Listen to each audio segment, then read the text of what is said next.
नमस्कार, वास्तु लिविंग में आप सभी दर्शकों का बहुत बहुत स्वागत। मैं हूं विकास नांगिया।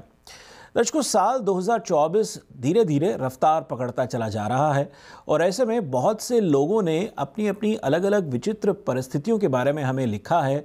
पल्लवी जी से, हमारी वास्तु फंक्शुई कंसल्टेंट से सोशल मीडिया के माध्यम से संपर्क करने का प्रयास किया है और बहुत से लोगों ने एम्प्लॉयमेंट का जिक्र किया है कि एम्प्लॉयमेंट जो है उससे वो लोग जूझ रहे हैं। कुछ लोगों की साल के शुरुआत में ही जॉब चली गई, कुछ लोग ऐसे जो जॉब्स को स्विच करने का सोच रहे हैं लेकिन उसमें भी कठिन परिस्थितियां बनी हुई हैं।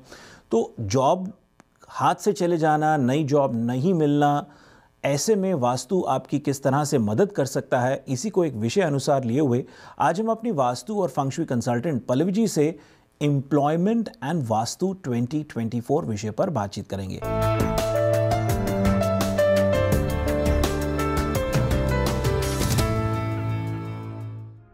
पल्लवी जी, वास्तु लिविंग में आपका बहुत बहुत स्वागत। शुक्रिया। पल्लवी जी, हमारा आज का विषय दर्शकों की ही मांग पर, जिन्होंने आपसे व्यक्तिगत स्तर पर, निजी स्तर पर संपर्क किया और एम्प्लॉयमेंट की परिस्थिति के बारे में आपको बताया, तो हमारा जो विषय है एम्प्लॉयमेंट एंड वास्तु 2024, क्या कहेंगे उसके बारे में? बहुत अच्छा विषय आपने पसंद किया है। आजकल 2024 का जो वास्तु है, एस्ट्रोलॉजी के माध्यम से, वास्तु के माध्यम से अलग अलग तरह के जो प्रेडिक्शन किए जाते हैं, फॉर्च्यून टेलीकास्ट वगैरह, तो उसके माध्यम से सभी की सबसे पहले यही मान्यता है कि 2024 comparative to all others years थोड़ा परेशानी वाला साल है। बहुत सारे चैलेंजेस है और काफ़ी सारे लोगों के लिए 2024 जो है वो डिफ़िकल्ट साबित होने वाला है। तो इस कंडीशन में जितनी हो सके उतनी वास्तु की छोटी छोटी टिप्स देने की हम प्रयास और कोशिश कर रहे हैं, जिसके लिए हमने फेसबुक पे, सोशल मीडिया के माध्यम से कुछ फ्री क्वेश्चन आंसर का सिलसिला शुरू किया है। उसमें मैंने ज़्यादातर देखा है कि लोगों को जॉब में बहुत परेशानी आ रही है। जैसे अपने काम पे गए और उनको सडनली मालूम पड़ता है कि अब हमारे पास जॉब नहीं रहा, और ऐसा एक दो लोगों के साथ होता है तो वो बहुत ही स्वाभाविक माना जाता है, नेचुरल हो सकता है, किसी के साथ किसी भी साल में हो सकता है, लेकिन काफ़ी सारे लोगों के साथ होता है। इवन जो हमारे अपने क्लाइंट्स है, जो हमारे साथ इतने सालों से जुड़े हुए हैं, मेडिकल प्रोफेशन के साथ जुड़े हुए डॉक्टर्स कैटेगरी के क्लाइंट है, उसमें से भी काफ़ी ऐसी केस स्टडी मैंने देखी है कि उन्होंने साल की शुरुआत के जनवरी से लेकर मार्च महीने तक काफ़ी बार ऐसा हुआ है कि उनको वहाँ पे जॉब में कठिनाई हुई है। या तो जॉब में चैलेंजेस बढ़ गए हैं, मैनेजमेंट चेंज हो गया है, जॉब रोल डिफ़िकल्ट हो गया है और जॉब में वो सफोकेशन उनको शुरू हो गई है, या फिर बहुत सारे लोगों की जॉब लॉस हो गई है। तो जब आपने ये सब्जेक्ट को चूज़ किया तो ये मैं कहना चाहूँगी कि इसके जो छोटे छोटे वास्तु के टिप्स हम इस प्रोग्राम के माध्यम से देने वाले हैं, उसमें काफ़ी सारे लोगों को फ़ायदे होंगे। जैसे जो लोग हमेशा से वास्तु करते हैं लेकिन कई बार अनजाने में वो एवरी ईयर के कैलकुलेशन के हिसाब से अपने घर को, बिज़नेस को मेंटेन करना भूल जाते हैं, ऐसे ही लोगों को इस तरह की परेशानी का सामना करना पड़ रहा है। और कुछ ऐसे लोग जिन्होंने आज से पहले वास्तु या किसी भी चीज़ के बारे में सोचा नहीं है, एक स्टेबल जॉब है, सिक्योर सब कुछ चल रहा है लाइफ में, और लगता है कि यही जॉब रहेगी, यही इनकम रहेगी, और अचानक से उसमें कोई परेशानी होती है तो एक डर लग जाता है कि ये सब क्या हो गया, क्योंकि बहुत सारे एक्सपेंस जॉब के ऊपर डिपेंड करते हैं, उनके अपने खर्चे होते हैं, कई बार घर के अपने खुद के इंस्टॉलमेंट होते हैं। तो सबसे बड़ी जॉब लॉस जो है वो एक बहुत बड़ी परेशानी की वजह बन जाता है। यहाँ पे पहले हम ये जानेंगे कि जॉब लॉस 2024 के हिसाब से क्या वास्तु दोष की वजह से हो सकता है। जिन लोगों को इस तरह की कोई भी तरह की कठिनाई का सामना नहीं करना पड़ रहा है, वो भी अपने घर को रिव्यू कर सकते हैं, ऑफिस बिजनेस को रिव्यू कर सकते हैं और देख सकते हैं कि गलती से कहीं उनके यहाँ पे ऐसा कोई वास्तु दोष तो नहीं है, ताकि उनको साल के दौरान बीच में कोई परेशानी ना हो। और उसके बाद आप उसका क्या उपाय कर सकते हो ताकि जो जॉब चली गई है लेकिन आने वाली जो नई अपॉर्चुनिटी है वो आपको अपनी चॉइस के हिसाब से, अपने क्वालिफ़िकेशन के हिसाब से सही तरीके से मिले और आप आराम से पूरा साल जो है आसानी से निकाल सको। तो हम दोनों अलग अलग टॉपिक पे डिस्कस करेंगे। क्या क्या ऐसी चीज़ें हैं जो इंसान को विवश कर देती हैं, मतलब किस तरह के वास्तु दोष हो सकते हैं 2024 में हम अगर बात करें, जिसको लेकर के बहुत से लोगों के साथ एम्प्लॉयमेंट की प्रॉब्लम हो रही है? जैसे कई बार किसी भी साल में, किसी भी वक्त में कुछ लोगों के साथ कुछ दुर्घटना होती है तो वो बहुत ही नेचुरल और स्वाभाविक माना जाता है, लेकिन मेजॉरिटी लोगों के साथ कई बार कोई तरह का हादसा बनता है तो उसमें कुछ हद तक वास्तुदोष की निशानी बन जाते हैं। उस साल के पीरियड के कैलकुलेशन के हिसाब से भी कुछ नुकसान बन जाते हैं, तो तब जाके ऐसा होता है कि 100 में से 90% लोगों को नुकसान के चांसेस बढ़ जाते हैं। तो पहले ये देखते हैं कि वास्तुशास्त्र के हिसाब से दो अलग अलग बातें होती है। एक होता है कॉमन वास्तुदोष, जो कि जॉब करने वाले लोगों के लिए उनकी जॉब की स्टेबिलिटी वहाँ पे कितनी अच्छी रहेगी वो डिसाइड करता है। और कॉमन वास्तु का मतलब होता है कि वो दिशा जो होती है वो हर एक के लिए समांतर स्तर पे, जो लोग जॉब के साथ जुड़े हुए हैं, सैलरी के साथ जुड़े हुए हैं, उनको समांतर स्तर पे अगर उस दिशा को आप मेंटेन करते हो तो लाभ करता है। लेकिन उतना ही काफ़ी नहीं होता है। कॉमन वास्तु के साथ साथ ये भी देखा जाता है कि जो व्यक्ति वहाँ पे रहती है उसके अपने डेट ऑफ बर्थ से उसका अपना करियर चार्ट कौन सा है, और वो दोनों को मिला के वास्तु कंसल्टेंट है वो उनके जॉब में उनको जो भी तरह के उनके प्रोग्रेस एक्सपेक्टेशन होते हैं, काफ़ी सारे लोगों को जॉब में प्रमोशन के एक्सपेक्टेशन होते हैं। बहुत ही कॉमन होता है जब कभी कंसल्टिंग होता है तो वो एक्सपेक्ट करते हैं कि हम इतना कुछ कर रहे हैं, हमको प्रमोशन मिलना चाहिए। तो उस तरह के जो भी बेनिफिट होते हैं वो वास्तु के माध्यम से कंसल्टेंट जो होते हैं वो क्लाइंट को जॉब में हेल्प करते हैं, प्रमोशन में, प्रोग्रेस में, हर जगह पे। तो यहाँ पे सबसे पहले कॉमन दिशा के बारे में समझते हैं। वास्तुशास्त्र के हिसाब से आप किसी भी कंट्री में रहते हो, कोई भी तरह का आपका जॉब प्रोफाइल हो, हाई प्रोफाइल जॉब हो, कंपनी CF हो, कोई भी रिसर्च के साथ जुड़े हुए हो, साइंटिस्ट हो, या कोई भी तरह के कॉमन लेमैन है, लेकिन जो साउथ ईस्ट कॉर्नर जो होता है जिसको हम अग्निकोण बोलते हैं, वो जॉब की स्टेबिलिटी के लिए सबसे अच्छी दिशा मानी जाती है। वास्तु के हिसाब से जब कभी जाने अनजाने में अगर आपके साउथ ईस्ट कॉर्नर में आपने कोई जो साउथ ईस्ट की रिक्वायरमेंट वास्तु के हिसाब से हैं उसके बजाय कोई गलती से वास्तुदोष खड़ा कर दिया और वहाँ पे कुछ ऐसी रख दिए जो उस एलिमेंट को डिस्ट्रैक्ट करती है, जैसे फायर एलिमेंट को डिस्ट्रैक्ट करती हुआ चीज़ वाटर एलिमेंट होता है, मेटल एलिमेंट होता है, अलग अलग तरह की ऐसी प्रोडक्ट्स और डेकोरेशन घर के होते हैं जो साज सजावट में आपने गलती से रख दी, और कई बार जाने अनजाने में अनायास ही कुछ ही लोगों को इस तरह का नुकसान होता है और जॉब चली जाती है। लेकिन कॉमन वास्तु के हिसाब से अगर आप साउथ ईस्ट कॉर्नर को मेंटेन करते हो तो बहुत हद तक आपकी जॉब में एक स्टेबिलिटी आ जाती है। उसके बाद आता है व्यक्तिगत वास्तु, यानी कि उस व्यक्ति के इंडिविजुअल डायरेक्शन चार्ट के अनुसार उसका करियर कॉर्नर कौन सा है, जिसके माध्यम से हम उनको हेल्प करते हैं ताकि उनके अपने काम में एक उनको प्रोग्रेस बना रहे, उनको जो एक्सपेक्टेशन होते हैं उनके हायर प्रमोशन के वो सब चीज़ें उनको बेनिफिट मिलते रहें, और हर एक की ये मंशा होती है कि उनको प्रमोशन मिलना चाहिए। तो वो उनके व्यक्तिगत करियर चार्ट को देखा जाता है। उसमें कुछ बातें व्यक्ति दर व्यक्ति इंडिविजुअल होती है। कॉमन टीवी शो के अंदर समांतर स्तर पे उसको बताना थोड़ा मुश्किल हो जाएगा क्योंकि यहाँ पे व्यक्ति की नाम और डेट ऑफ बर्थ नहीं होती है। लेकिन 2024 के अनुसार जो वेल्थ कॉर्नर है, जो वास्तु के हिसाब से अगर आपके घर का वेस्ट यानी पश्चिम दिशा का कॉर्नर जो होता है वो आदमी को समांतर स्तर पे एक जॉब स्टेबिलिटी देता है, वो हर एक के लिए होता है, जिसमें हम किसी का व्यक्ति दर व्यक्ति नहीं देखते हैं। तो साउथ ईस्ट कॉर्नर और वेस्ट कॉर्नर दोनों जब एक दूसरे के साथ मिलते हैं तो उस कंडीशन में हम लोगों के मुंह से सुनते हैं कि मैं यहाँ पे इस कंपनी में 5 साल से हूँ, मैं 12 साल से हूँ, मैं 10 साल से हूँ। काफ़ी सारे लोग ऐसे होते हैं जो जॉब लेते हैं और छोड़ देते हैं, वापस उनको जॉब मिलती है वापस छोड़ देते हैं, तो उनकी जॉब में एक स्टेबिलिटी होती नहीं है। लेकिन बहुत सारे लोग ऐसे होते हैं जो कंपनी में more than 5 years, 10 years, 15 years वहाँ पर उस कंपनी के साथ काम करते हैं। तो उस कंडीशन में वास्तु कंसल्टेंट होने के नाते मैं कह सकती हूँ कि उनकी अपनी डेट ऑफ बर्थ से उनके घर का साउथ ईस्ट कॉर्नर और वेस्ट कॉर्नर जो होता है वो इक्वली वहाँ पे बैलेंस होता है, जिसकी वजह से अपनी जॉब में वो खुश रहते हैं, तभी तो जाके इतने साल वो स्पेंड करते हैं।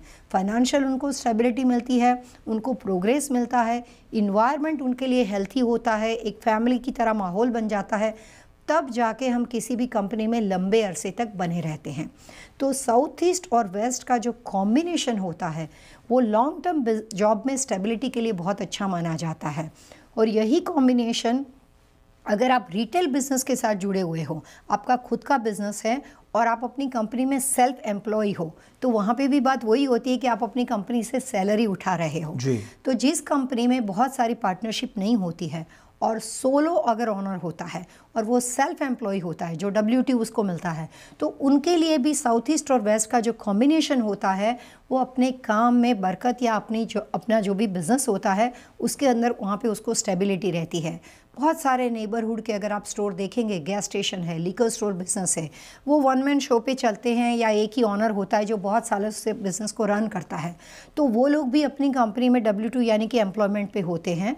और ऐसे तमाम लोगों के लिए भी आज का जो हमारा प्रोग्राम है वो बेनिफिशियल इसलिए है क्योंकि साल की शुरुआत होने के साथ ही restaurant business, liquor store business, gas station business, grocery business, वहाँ पे सिंगल ऑपरेटर जो बिजनेस है, ऑनर ऑपरेटर बिजनेस है, उन लोगों को अपने काम में, बिजनेस में कुछ हद तक नुकसान होने शुरू हो गए हैं, तो स्टेबिलिटी की समस्या वहाँ पे भी आ जाती है।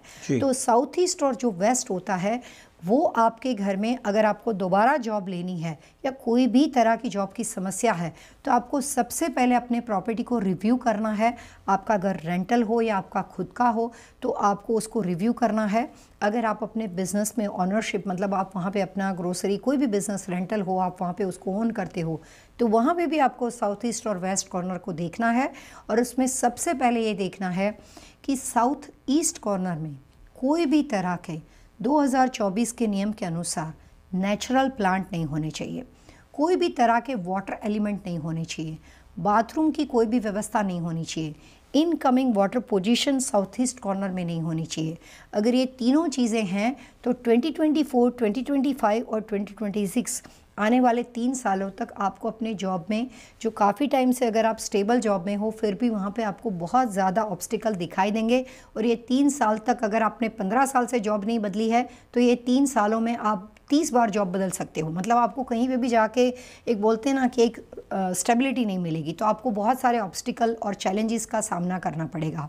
और वेस्ट यानी पश्चिम दिशा में 2024 के वास्तु के अनुसार कोई भी तरह के मेटल एलिमेंट की चीज़ें, वाटर एलिमेंट की चीज़ें, मिरर पोजीशन, बस स्टैचू, कोई भी तरह के मास्क जो कि हम घर के डेकोरेशन के लिए यूज़ करते हैं, और कोई भी तरह की अरोमा प्रोडक्ट्स, कोई भी तरह के पेंडुलम क्लॉक या मोशन वाली चीज़ें। मोशन बहुत सारी चीज़ों से होता है, आपको उसका लिस्ट देखना है। वहाँ पे अगर बार बार टीवी चलता है तो भी मोशन क्रिएट होता है, तो कोई भी तरह का मोशन वहाँ पे नहीं होना चाहिए। तो साउथ ईस्ट और वेस्ट में क्या नहीं होना चाहिए वो मैंने आपको बताया, जिसकी वजह से जाने अनजाने में हो सकते हैं कि घर में आने वाली आमदनी या घर में आने वाला जो भी आपका वेल्थ कॉर्नर है वो डिस्टर्ब हो सकता है। और अब जाके हम ये समझेंगे कि उसको कैसे इन्हांस कर सकते हैं। पल्लवी जी, बहुत अच्छे तरीके से आपने इस बात को समझाया। ख़ासतौर पे वो लोग जो इस वक्त जॉबलेस हैं, अनएम्प्लॉयमेंट से जूझ रहे हैं, उनको मदद मिलेगी ब्रेक के उस पार ये समझने का कि वास्तु किस तरह से मददगार हो सकता है। एक छोटे से ब्रेक के बाद हम अपनी वास्तु और फंक्शुई कंसल्टेंट पल्लवी छिल्लावाड़ा जी के साथ एक बार फिर से आज के विषय पर बातचीत को जारी रखेंगे। हम बहुत जल्द लौटेंगे। पल्लवी जी, वास्तु लिविंग में आपका एक बार फिर से स्वागत। शुक्रिया। ब्रेक से पहले आपने बहुत से कारण बताए और एक ये बात भी नज़र आई कि भी 2024 में बहुत से लोगों की, भले वो किसी भी फील्ड में है, अगर एम्प्लॉयमेंट में है और यहाँ तक कि अपना बिजनेस भी है, सेल्फ एम्प्लॉयड भी हैं, मतलब अपनी कंपनी से सैलरी चेक ड्रॉ करते हैं, वो भी कहीं ना कहीं जूझ रहे हैं। अब देखिए, वैसे तो एक पुरानी कहावत है कि आपदा में ही अवसर नज़र आते हैं। अगर ये कहा जाए कि चैलेंजिंग टाइम में ही अपॉर्चुनिटीज़ छुपी हुई हैं, इसको एक सकारात्मक सोच रखते हुए ये देखें कि यही शायद अवसर है बदलाव लाने का भी। इसको नकारात्मक या पेसिमिस्टिक होकर के ना सोचा जाए, ऑप्टिमिस्टिक होते हुए क्या एफ़र्ट्स करे जा सकते हैं, छोटे छोटे एफ़र्ट्स, वास्तु अनुसार क्या क्या स्टेप्स उठाए जाएं जिससे हम सक्रिय रूप से आगे बढ़ सकते हैं अपने करियर को लेकर के। क्या सुझाव रहेंगे? बहुत अच्छी बात है। लाइफ में हमेशा होप तो होता ही है हर एक को, और ऑप्टिमाइज़ होना भी बहुत अच्छी बात होती है। काफ़ी सारे बदलाव होते हैं कि जो आपका रूटीन होता है, जब कभी जॉब चली जाती है तब लोग ज़्यादातर मेंटल डिस्टर्ब इसलिए होते हैं क्योंकि उनका रूटीन डिस्टर्ब हो जाता है। बहुत बार ऐसा होता है कि नई अपॉर्चुनिटी जो आती है वो उससे भी ज़्यादा बेनिफिशियल हो सकती है, लेकिन काफ़ी बार ऐसा भी होता है कि नई अपॉर्चुनिटी जो आती है वो अगर किसी भी वजह से हमें कॉम्प्रोमाइज़ करके लेनी पड़ती है, फैमिली और सब रिस्पॉन्सिबिलिटी की वजह से, तो हमेशा मन में एक बात बनी रहती है कि इससे पहले वाली जॉब थी वो ज़्यादा अच्छी थी। तो डिपेंड करता है आपके अपने घर के वास्तु के हिसाब से कि आपको आने वाला जो अवसर है बहुत ही ज़्यादा जो आप पहले कर रहे थे उससे भी बेटर मिल सकता है। और हमारा प्रयास प्रोग्राम के माध्यम से यही समझाने का है कि जो नई अपॉर्चुनिटी है वहाँ पे आपके लिए और ज़्यादा स्टेबिलिटी बढ़ जाए और वो आपके लिए बेटर साबित हो। और हो सकता है कि कई बार ऐसा होता है कि घर का वास्तु दोष इतना गहरा हो तो आपको जॉब लेने के लिए आप बहुत सारी कोशिश करते हो लेकिन फिर भी आपको उसका अच्छा रिजल्ट नहीं मिलता है। काफ़ी लोगों ने मेरे को सोशल मीडिया पे जाके लिखा हुआ है कि 4 साल से वो जॉब की कोशिश करते हैं, जिस फील्ड के साथ वो जुड़े हुए हैं उससे डिफरेंट फील्ड में टेम्पररी भी काम करने की कोशिश की। यहाँ तक कि कुछ लोगों ने ये भी लिखा है कि उन्होंने ऊबर इट्स वगैरह वैसे भी कोशिश की, लेकिन सम रीज़न वो जो स्टेबिलिटी है वो वापस मिल नहीं रही है। तो पूरे प्रोग्राम का माध्यम और यही है कि हम उनको अच्छी तरीके से वास्तु के छोटे छोटे सजेशन जो कि कॉमन और समांतर स्तर पे हैं वो बताएं। तो जैसे मैंने आपको पहले कहा कि साउथ ईस्ट और वेस्ट जो है वो जॉब स्टेबिलिटी के लिए अच्छा माना जाता है।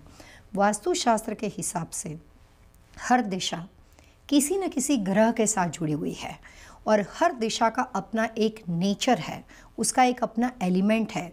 और जो उस दिशा का नेचर है और जिस दिशा के साथ वो एलिमेंट जुड़ा हुआ है उससे रिलेटेड प्लेसमेंट और उससे रिलेटेड साज सजावट उस जगह पे रखने के लिए वास्तु कंसल्टेंट आपको बताते हैं, ताकि उस दिशा की जो सकारात्मक ऊर्जा है, उसकी जो पॉजिटिव एनर्जी है वो आप उसको इन्हांस कर सको। और अगर किसी वजह से उस दिशा के एलिमेंट को डिस्ट्रक्टिव करती हुई चीज़ों का प्लेसमेंट होता है तो वो वहाँ पे वास्तु दोष खड़ा हो जाता है। और उस वास्तु दोष की वजह से जो भी पूरे घर में अलग अलग तरह की दिशाएं हैं उसमें से जो दिशा कमज़ोर बन जाती है, जहाँ पे नेगेटिव प्लेसमेंट वहाँ पे किया जाता है और जहाँ पे एलिमेंट डिस्ट्रक्टिव हो जाता है, वो वास्तु दोष आपको जिस तरह की दिशा है उसके हिसाब से परेशान करना शुरू कर देता है। और उसकी वजह से घर में ये बोला जाता है कि ये वास्तु दोष की वजह से मेरे घर में रिलेशनशिप डिस्प्यूट हो सकते हैं, जॉब के इश्यू हो सकते हैं वगैरह वगैरह। तो ये उसका कैलकुलेशन रहता है। अब अगर आपको जॉब में अच्छी और नई अपॉर्चुनिटी चाहिए तो आपको उसके लिए वास्तु के हिसाब से जो अपॉर्चुनिटी की दिशा है वो नॉर्थ ईस्ट है। एंड फॉर्चुनेटली 2024 के वास्तु के अनुसार नॉर्थ ईस्ट दिशा जो है वो इस साल के हिसाब से बहुत ही अच्छी, पॉजिटिव और ऑस्पिशियस डायरेक्शन मानी जाती है। तो आपको साउथ ईस्ट और वेस्ट को तो वापस इम्प्रूव करना ही पड़ेगा। जो भी वहाँ पे रख रखाव है पहले आपको अपने घर का वास्तु रिव्यू करना है। जो भी आपने साउथ ईस्ट में अभी थोड़ी देर पहले हमने जो लिस्ट दिया आपको वो आपको देखना है। अगर वहाँ पे कोई भी तरह के वाटर एलिमेंट का वहाँ पे रख रखाव है तो आप उसको वहाँ से निकाल सकते हो। अगर वेस्ट दिशा के अंदर भी कोई भी तरह का नेगेटिव प्लेसमेंट वहाँ पे रखा हुआ है जो वेस्ट में नहीं होना चाहिए तो उसको भी आप वहाँ पे अगर डिटैच है तो आप उसको रिमूव कर सकते हो। और उसके साथ साथ आपको साउथ ईस्ट कॉर्नर में 2024 के अनुसार जेम स्टोन का डेकोरेशन करना है। उसमें मैक्सिमम कार्निलियन स्टोन का प्रयोग करना है। वास्तु के हिसाब से जॉब में सैलरी के साथ जुड़े हुए लोगों को या रिटेल बिजनेस के साथ सेल्फ एम्प्लॉयमेंट के साथ जो भी लोग अपना काम चलाते हैं ऐसे तमाम लोगों को कार्निलियन स्टोन को साउथ ईस्ट में रखने से काफ़ी फ़ायदा होगा। तो आप वहाँ पे कार्निलियन स्टोन को रख सकते हो। वेस्ट यानी पश्चिम दिशा में आम तौर पे उसके स्वभाव के अनुसार मेटल का डेकोरेशन होता है, लेकिन 2024 में इस तरह की वहाँ पे प्लेसमेंट नहीं रखी जाएगी। तो अगर आपने जाने अनजाने में मेटल का डेकोरेशन वेस्ट यानी पश्चिम दिशा में किया हुआ है तो आप वो सारा वहाँ से निकाल दीजिए। और 300 डिग्री 280 डिग्री 280 डिग्री 300 डिग्री के ऊपर वहाँ पे आपको जितना हो सके उतना कंप्लीटली विरुद्ध डेकोरेशन यानी कि वहाँ पे आपको क्ले और पोर्सलिन का डेकोरेशन करना है। पहले ये 2 सिंपल वास्तु की टिप्स को 2024 के अनुसार अप्लाई करनी है। और वेस्ट में उसके अलावा जो भी तरह के वाटर एलिमेंट, मोशन, वो सबको रिमूव करना है। सेरामिक पोर्सलिन को रखना है। मोशन को रिमूव करने के बाद अगर किसी के फैमिली रूम का टीवी वहाँ पे बना हुआ हो तो अमेरिका में हमारे पास हर कमरे में 1 से ज़्यादा टीवी होते हैं। आप उसको वहाँ पे वॉच करना बंद कर दीजिए, आप किसी और रूम में जाके दूसरे टीवी को देख सकते हो। तो जितना हो सके उतना रियलिस्टिक और प्रैक्टिकल टिप्स को अप्लाई करना है। बहुत स्ट्रक्चरल चेंजेस की बात यहाँ पे नहीं चल रही है। मोशन जिस वजह से भी होता है अगर आप उसका उपयोग करना बंद कर दोगे तो वो चीज़ वहाँ पे क्वाइट और साइलेंट हो जाएगी। तो जब आप सेरामिक और पोर्सलिन का चीज़ अर्थ एलिमेंट को इन्हांस करोगे तो उस कंडीशन के साथ करना है कि वहाँ पे मोशन नहीं होना चाहिए, तब जाके उसका पूरा लाभ मिलेगा। तो सबसे पहले हम साउथ ईस्ट और वेस्ट को वास्तु प्रिंसिपल के हिसाब से 2024 के नियम के अनुसार इन्हांस करेंगे और फिर हम नॉर्थ ईस्ट यानी कि ईशान दिशा में जाके जो भी जॉब अपॉर्चुनिटी के लिए लोग नई कोशिश करेंगे उनकी जो सिटिंग अरेंजमेंट की व्यवस्था है वो हमें नॉर्थ ईस्ट में बनानी है। फेसिंग टूवर्ड्स नॉर्थ हो सकता है, फेसिंग टूवर्ड्स ईस्ट हो सकता है, और वहाँ पे उनका जो भी तरह का छोटा सा डेस्क हो, या अगर आपके पास सफिशेंट स्पेस नहीं हो, आप वहाँ पे एक छोटी सी चेयर रखकर अपने लैपटॉप पे रखकर आप जॉब अप्लाई करते हो, तो जहाँ पे भी आपका सिटिंग अरेंजमेंट है उसके राइट हैंड साइड के कॉर्नर पे आपको एमेथिस्ट रॉक रखना है, गैलपिंग हॉर्सेस रखनी है, कुछ तरह के अलग अलग तरह के ग्लोब मार्केट में मिलते हैं, कोई भी तरह का ग्लोब लेकर आप रख सकते हो। मैं आपको सिंपल प्रोडक्ट रेमेडी के माध्यम से एक कुछ एनर्जी इन्हांस करने के लिए बता रही हूँ। और जो चेयर आपने बैठने के लिए व्यवस्था बनाई है उसमें बैक ऑफ द वॉल जहाँ पे आप बैठे हो एग्जैक्टली आपके सीटिंग के बैक ऑफ द वॉल पे एक छोटा सा माउंटेन का पिक्चर लगाना है जिसके अंदर कोई भी तरह का वाटर एलिमेंट या कोई भी तरह के पानी की व्यवस्था या स्नो की व्यवस्था नहीं होनी चाहिए। उस तरह का पिक्चर आप ले सकते हो। हमने बहुत सारे अलग अलग तरह के वीडियोस में काफ़ी पिक्चर्स इमेजेस भी रखे हुए हैं, आप हमारे यूट्यूब चैनल पे जाके उसको भी देख सकते हो। आजकल जॉब की समस्या के इतने सारे ईमेल और क्वेश्चन आए हैं तो हमने उसके लिए एक स्पेशली प्रोग्राम बना के भी रखा हुआ है, तो आप वो भी सारे पिक्चर्स रिव्यू कर सकते हो। तो इतनी कोशिश करने के बाद ही आप नई जॉब को अप्लाई कीजिए ताकि जो नया अवसर है, नई अपॉर्चुनिटी है, वो आपको बेटर कम बेटर मिले। एक छोटा सा ब्रेक लेते हैं। ब्रेक के उस पार पल्लवी जी से आज के विषय पर बातचीत जारी रहेगी। हम बहुत जल्द हाजिर होंगे। ब्रेक के बाद वास्तु लिविंग में आप सभी दर्शकों का एक बार फिर से बहुत बहुत स्वागत। मैं विकास नांगिया। दर्शकों, आज हम अपनी वास्तु और फंग शुई कंसल्टेंट पल्लवी जी से एम्प्लॉयमेंट एंड वास्तु 2024 विषय पर बातचीत करते चले आ रहे हैं। इस विषय को आगे बढ़ाते हैं। पल्लवी जी, वास्तु लिविंग में आपका एक बार फिर से स्वागत। यूँ तो ये प्रथानुसार हमारे सेगमेंट में हम आपसे टिप ऑफ द वीक जानते हैं। आप ब्रेक से पहले ही और पहले सेगमेंट से ही हमें टिप्स देते चले आ रहे हैं क्योंकि एम्प्लॉयमेंट को लेकर के बहुत से लोगों ने अपनी चिंता व्यक्त करी है, तो जाहिर है कि उन्हीं के लिए ये एपिसोड है। 2024 को जैसे जैसे आप पल्लवी जी अलग अलग विषयों अनुसार हमने बातचीत करी है और 2023 के एंड से ही ये सिलसिला शुरू कर दिया था एक सीरीज़ के तहत, और बहुत से एपिसोड्स में आपने इस बात का भी जिक्र किया था कि 2024 की शुरुआत कठिन होने वाली है, लेकिन जैसे ही हम जुलाई अगस्त के करीब आएंगे तो हो सकता है कि थोड़ा सा सुधार आने लगे और second half of the year जो है थोड़ा सा बेटर होता चला जाए। उस लिहाज से क्या कहेंगे कि एम्प्लॉयमेंट में जो इस वक्त जो लोग परेशान हैं, क्या एक उम्मीद बांधी जा सकती है? 2024 का वास्तु ऐसा है कि 2023 के नवंबर दिसंबर से लेकर 2024 के मई महीने तक लोगों को ज़्यादातर फाइनेंशियल इशू होने वाले हैं। इसीलिए ये सब जॉब के अंदर कुछ छोटे मोटे इशू आते हैं। जून महीने के बाद का जो पीरियड है वो आपस में, अगर उनके घर का वास्तु या उनके घर का पोजीशन वेस्ट फेसिंग है, साउथ फेसिंग है, साउथ वेस्ट फेसिंग है या साउथ ईस्ट फेसिंग है और कुछ हद तक नॉर्थ वेस्ट फेसिंग है, तो उस कंडीशन में जून महीने से लेकर अगस्त महीने तक उनको घर में आपस में थोड़े बहुत रिलेशनशिप डिस्प्यूट हो सकते हैं। जो रिलेशनशिप डिस्प्यूट की बात है वो व्यक्ति दर व्यक्ति अलग अलग शायद हो सकता है, लेकिन फाइनेंशियली चैलेंजेस पूरे साल के दौरान मेजॉरिटी लोगों को बिजनेस में, जॉब में दिखाई देंगे। तो ये कह सकते हो कि जून महीने के बाद फाइनेंशियल चैलेंज कम हो जाएंगे लेकिन ख़त्म नहीं हो सकते, कुछ हद तक तो डेफिनेटली रहेंगे। और 2024 का वास्तु ऐसा है कि जिन लोगों को पूरे जनवरी से लेकर जून महीने तक के पीरियड में किसी भी वजह से जाने अनजाने उन्होंने उसको गौर नहीं किया, वो अवेयर नहीं है या उन्होंने उसको सीरियस नहीं लिया है, और ऐसा कई बार हमें एक उम्मीद होती है कि इसके बाद ठीक हो जाएगा, ये एक महीना चला जाता है उसके बाद अपने आप ठीक हो जाएगा। तो यहाँ पे वास्तु के अनुसार ऐसी संभावना है कि अगर 2024 आपका वर्स्ट जाएगा तो 2024 के बाद का आने वाला साल 2025 और 26 आपके लिए और ज़्यादा वर्स्ट हो सकता है। तो बेटर यही होता है कि अगर इस साल थोड़ा हल्का सा भी कहीं पे भी आपको स्ट्रेसफुल एटमॉस्फेयर लगता हो तो उस सिचुएशन को सीरियसली लेके वहीं पे उसका कंट्रोल कर लो, उसको खींच के बाकी सब सालों की तरह आगे लेकर मत जाइए। दर्शकों, वास्तु लिविंग के आज के एपिसोड में इतना ही। यदि आज के एपिसोड से संबंधित आपके मन में कोई सवाल है, सुझाव है, आप चाहते हैं कि हम पल्लवी जी से अन्य किसी विषय पर बातचीत करें, तो आप हमें लिख सकते हैं।